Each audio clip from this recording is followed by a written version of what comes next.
watching College Basketball Talk.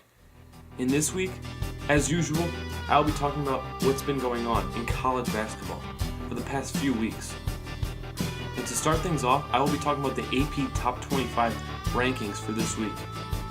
And at number 1, you see Arizona, followed by Syracuse, Florida, Wichita State, San Diego State, Kansas, Michigan State, Oklahoma State, who lost this week, Villanova, and Michigan, who upset their rival Michigan State on Saturday.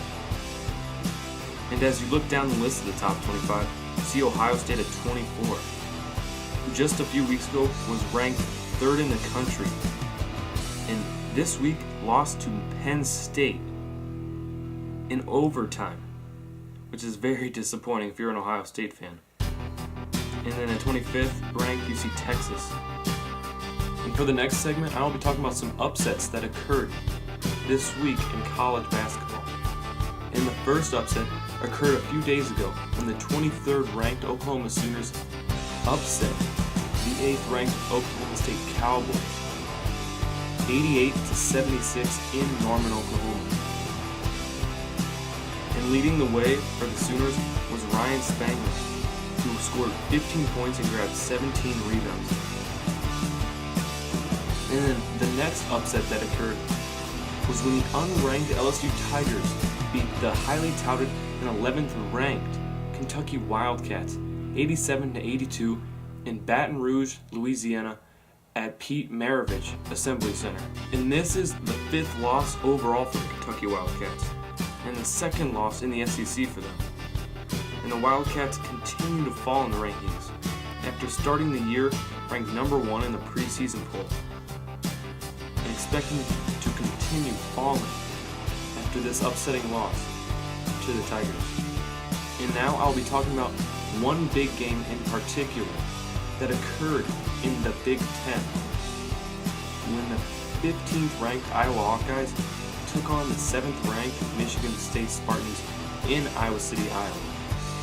And before this game, Iowa had a 20-game home win streak on the line. And notice how I said before, because in this game, Michigan State won 71-69 in overtime, which was a heartbreaking loss for all Iowa Hawkeye fans and players. And after the game, head coach for the Iowa Hawkeyes, Fran McCaffery, said that the Big Ten still runs through Michigan State. And now I'll be talking about some other news that happened in the NCAA. And the first player I will be talking about is Doug McDermott for the Creighton Blue Jays.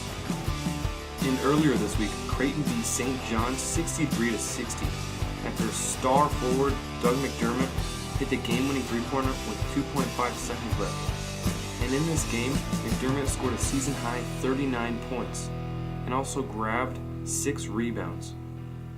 And now McDermott is averaging 25 points per game and 7 rebounds, and is the leading candidate to win the Naismith Player of the Year. And the second player I'll be talking about is highly touted freshman forward for the Florida Gators, Chris Walker, who is now eligible to play after sitting out the first 19 games for the Gators. And Walker was one of the nation's top recruits this offseason. And he even won the McDonald's All-American Dunk Contest, which earned him the nickname Chris Skywalker. And he will be making his debut against Missouri on February 4th. Now that wraps up this episode of College Basketball Talk. I'm your host, Kyle Thoreau, and I'd like to thank